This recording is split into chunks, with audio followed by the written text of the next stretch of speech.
सुप्रभात, नमस्कार, स्वागत है आपका। मैं हूं आपके साथ अमृता चौरसिया। कहते हैं लाइफ इज एन आर्ट, यानी कि जीवन जो है वो जीने की कला है। लेकिन आखिर ऐसा क्यों है कि हम जिंदगी के गुणा भाग में उलझे रहते हैं, जीवन की दुश्वारियों से इतने ग्रसित हो जाते हैं कि इस कला को तो भूल ही जाते हैं। दुश्वारियां हैं, आएंगी, जीवन है तो हर पग पे कठिनाइयां आएंगी, लेकिन लाइफ की जो ये आर्ट है उसे जीना आपको सीखना होगा। जीवन में बहुत सारे रंग हैं, उन रंगों को उस कैनवास पे भरना होगा, तभी आप जीवन का सही आनंद उठा पाएंगे। नमस्कार, एक बार फिर से स्वागत है आपका। आइए शुरुआत करते हैं सुप्रभात की सुर्खियों के साथ। 18वीं लोकसभा में नवनिर्वाचित सांसदों की शपथ लेने की प्रक्रिया हुई पूरी। लोकसभा के पहले सत्र के पहले 2 दिनों में 5 सांसदों को छोड़कर सभी सांसदों ने शपथ ली। दूसरे दिन ओम बिरला, राहुल गांधी, अखिलेश यादव, अभिषेक बनर्जी, सुप्रिया सुले, हेमा मालिनी, यूसुफ पठान समेत कई प्रमुख सांसदों ने ली शपथ। सरकार और विपक्ष के बीच नहीं बनी आम सहमति। 18वीं लोकसभा के अध्यक्ष पद के लिए आज होगा चुनाव। भाजपा सांसद ओम बिरला हैं एनडीए के उम्मीदवार। विपक्ष के कांग्रेस सांसद के सुरेश को बनाया उम्मीदवार।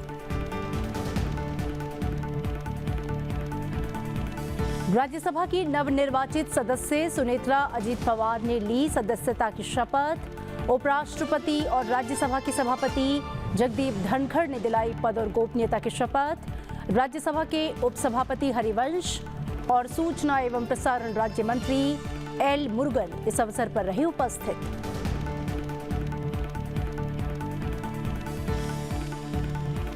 प्रधानमंत्री नरेंद्र मोदी ने कजाकिस्तान के राष्ट्रपति कासिम जोमार्ट तोकायेव के साथ टेलीफोन पर की बातचीत। द्विपक्षीय रणनीतिक साझेदारी को आगे बढ़ाने के लिए मिलकर काम करना जारी रखने की प्रतिबद्धता दोहराई। तोकायेव ने लगातार तीसरे कार्यकाल के लिए फिर से चुने जाने पर प्रधानमंत्री को दी बधाई।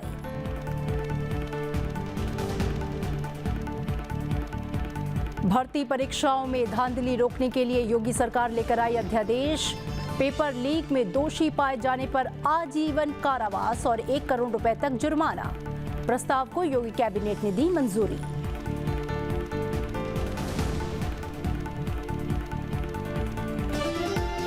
और अब खबरें विस्तार से। 18वीं लोकसभा के लिए अध्यक्ष पद का चुनाव आज होगा। भाजपा के वरिष्ठ सांसद ओम बिरला इस बार भी इस पद के लिए एनडीए के उम्मीदवार हैं। वो पिछली लोकसभा में भी अध्यक्ष थे। दूसरी तरफ विपक्षी इंडिया गुट ने इस पद के लिए कांग्रेस सांसद के सुरेश को अपना उम्मीदवार चुना है। दोनों उम्मीदवारों ने अध्यक्ष पद के लिए अपना नामांकन दाखिल कर दिया है। सरकार और विपक्षी दल लंबे समय की बातचीत के बावजूद इस पद के लिए आम सहमति तक पहुंचने में विफल रहे। संसदीय कार्य मंत्री किरण रिजिजू ने कहा कि लोकसभा अध्यक्ष को सर्वसम्मति से और निर्विरोध चुना जाना चाहिए। उन्होंने कहा कि आजादी के बाद से आज तक अध्यक्ष पद के लिए कोई चुनाव नहीं हुआ। सरकार ने लोकसभा अध्यक्ष के नाम पर आम सहमति बनाने के लिए विपक्षी दलों के सदन के नेताओं से बातचीत की। उन्होंने कहा कि कांग्रेस के नेतृत्व वाला विपक्ष शर्तों के साथ सामने आया और उसने उपाध्यक्ष पद की मांग की। रिजिजू ने कहा कि आम सहमति सशर्त नहीं होनी चाहिए और वे उपसभापति के चयन पर अलग से निर्णय लेने के लिए तैयार हैं। उन्होंने विपक्षी गुट से अपने फैसले पर पुनर्विचार करने की अपील भी की। साथ ही केंद्रीय मंत्री पीयूष गोयल ने कहा कि वरिष्ठ केंद्रीय मंत्री राजनाथ सिंह, अमित शाह और जेपी नड्डा ने लोकसभा अध्यक्ष के चयन पर आम सहमति बनाने के लिए कांग्रेस नेता केसी वेणुगोपाल और डीएमके सांसद टीआर बालू से मुलाकात की है। यहाँ पर एक खास बात आपको बता दें कि इस बार जो चुनाव हो रहा है लोकसभा अध्यक्ष के लिए, वो चौथी बार चुनाव हो रहा है, क्योंकि इससे पहले भी 1952 में, 1976 में और एक बार और लोकसभा के लिए चुनाव विभिन्न परिस्थितियों के कारण हो चुके हैं।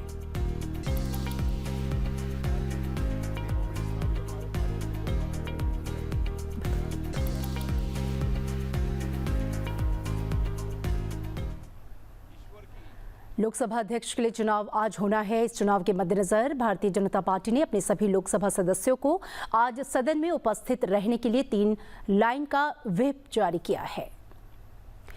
एनडीए ने लोकसभा अध्यक्ष के पद के लिए कोटा से भाजपा सांसद ओम बिरला को उम्मीदवार बनाया है।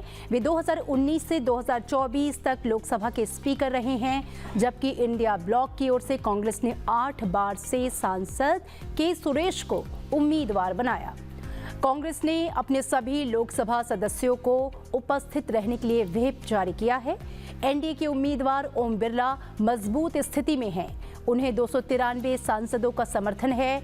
इसके अलावा कुछ निर्दलीय और अन्य छोटे दलों के सांसदों का भी उन्हें समर्थन मिल सकता है। दूसरी ओर विपक्ष के उम्मीदवार के सुरेश के पास करीब 234 सांसद हैं।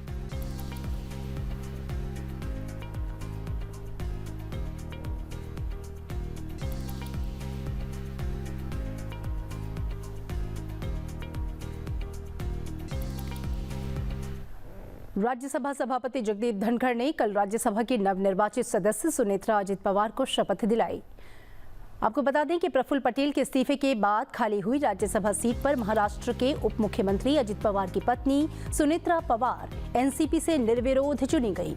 संसद भवन में इस शपथ ग्रहण समारोह में राज्यसभा के उपसभापति हरिवंश और महासचिव पीसी मोदी भी उपस्थित थे।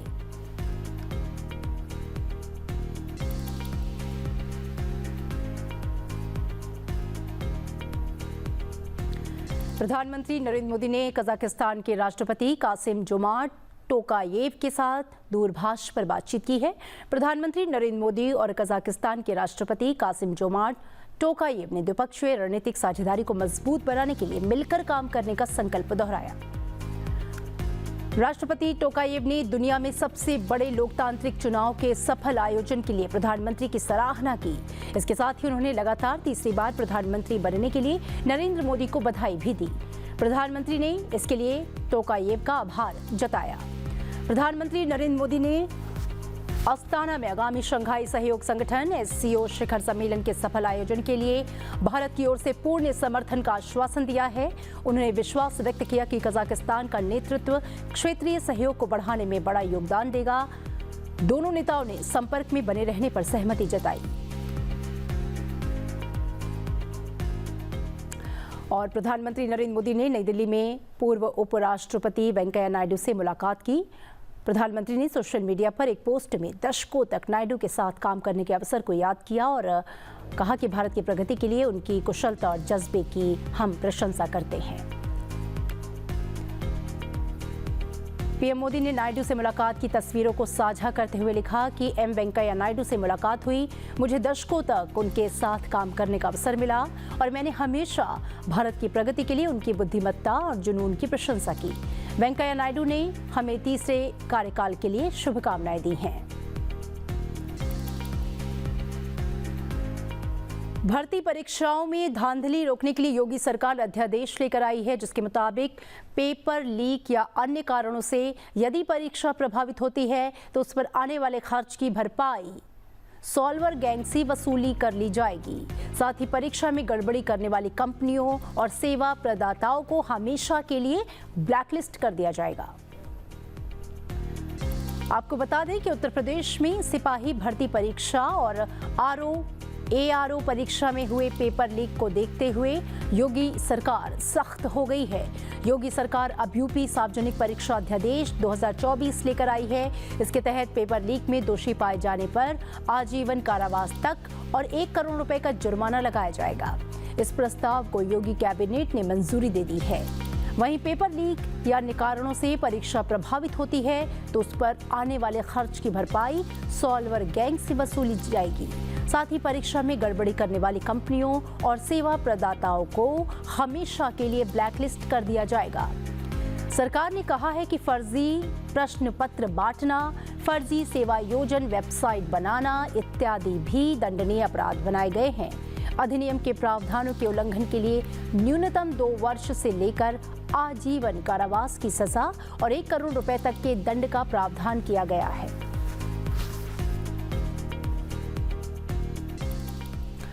और लद्दाख को पूर्ण कार्यशील साक्षरता प्राप्त करने वाली प्रशासनिक इकाई घोषित किया गया। उपराज्यपाल डॉक्टर BD मिश्रा ने लेह में एक समारोह के दौरान ये जानकारी दी। सिंधु सांस्कृतिक केंद्र में आयोजित एक समारोह में उल्लास नवभारत साक्षरता कार्यक्रम के तहत 97% से अधिक साक्षरता प्राप्त करने के मद्देनजर लद्दाख को पूर्ण कार्यशील साक्षरता प्राप्त करने वाली प्रशासनिक इकाई घोषित किया गया।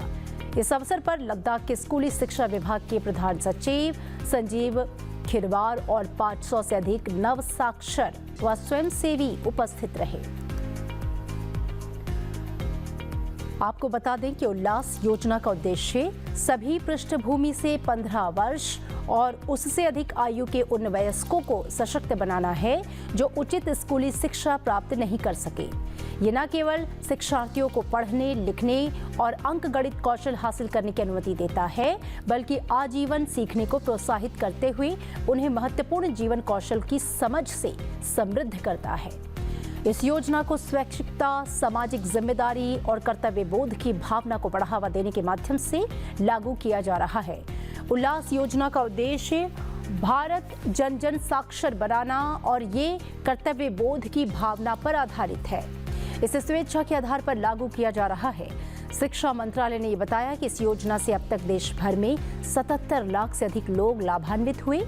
उल्लास मोबाइल ऐप में 1.2 करोड़ से अधिक शिक्षार्थी और 35 लाख स्वयंसेवी शिक्षक हैं।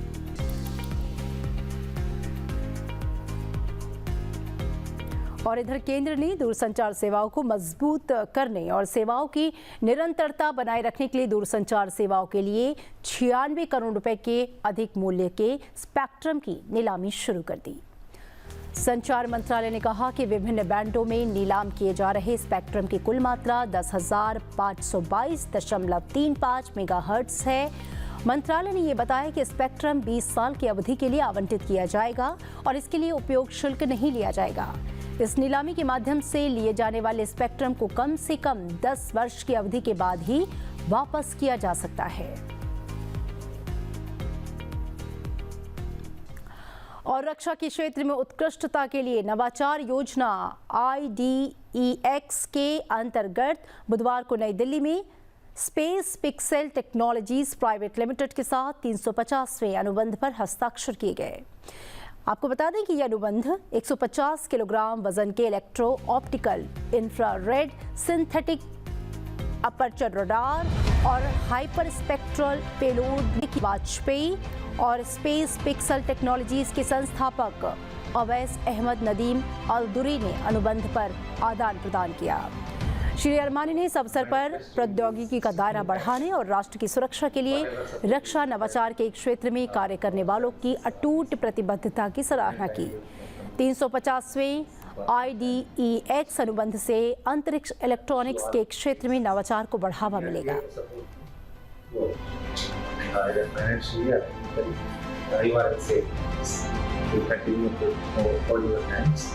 till the project succeeds and it is productized and commercialized.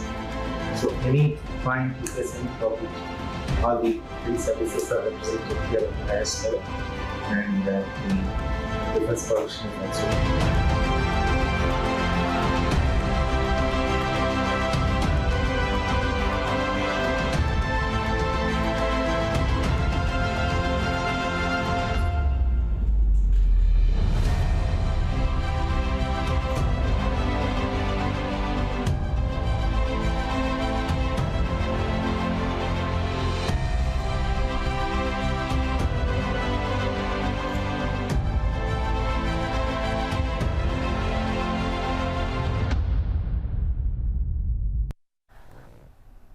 भविष्य हमारा सुनहरा हो, सुंदर हो, प्रगतिशील हो, इसके लिए इतिहास को जानना और समझना बेहद ज़रूरी है।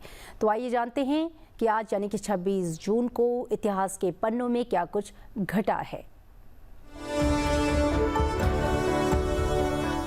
26 जून साल 1918 को मेजर रामा राघोबा राणे का जन्म कर्नाटक के कारवाड़ जिले में हुआ। राणे उन 21 भारतीय सैनिकों में से एक हैं जिन्हें भारत के सर्वोच्च वीरता सम्मान परम वीर चक्र से अलंकृत किया गया। देश के लिए समर्पित राणे को साल 1930 में असहयोग आंदोलन ने बेहद प्रभावित किया।